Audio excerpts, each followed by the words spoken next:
Notre deuxième objectif, c'est de faire le nid de la lecture. Qu'est-ce que j'entends par là? Je vous ai dit, mon métier n'est pas d'en faire des lecteurs, ça c'est sans doute le vôtre. Mon métier, c'est de les mettre en appétit de lecture. Et toute la différence, et Dieu sait si c'est un enjeu fort, c'est là.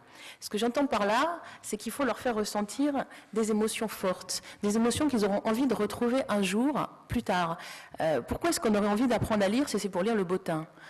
Par contre, si tout petit, on a ressenti ce que ça a de précieux et d'irremplaçable le livre, eh bien, on aura envie d'aller lire. Peut-être vous avez le sentiment que j'enfonce des portes ouvertes quand je dis ça, mais notre démarche, elle est vraiment là.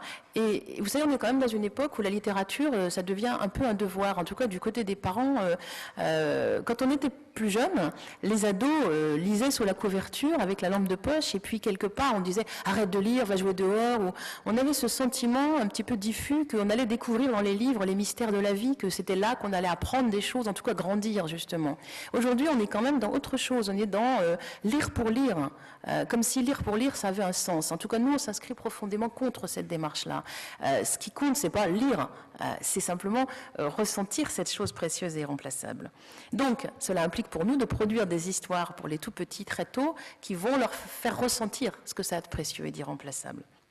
Et puis, faire le nid de la lecture, pour ce qui nous concerne aussi, vous allez voir que ça irrigue tout notre travail, c'est aussi soigner le temps de la relation. Parce qu'au fond, à l'âge où on ne lit pas encore, à l'âge où on nous lit des histoires, ce qui est important, c'est de faire la place à ce moment spécifique de relation triangulaire entre l'adulte qui lit, l'enfant et l'histoire elle-même.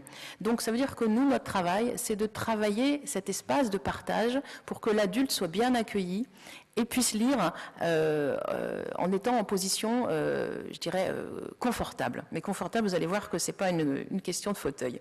Cet espace de partage, pour les éveiller durablement au plaisir de lire, les enfants, ça se fabrique et ça se travaille. Parce que si le moment de relation n'existe pas, à cet âge-là, à ce moment-là, on passe à côté.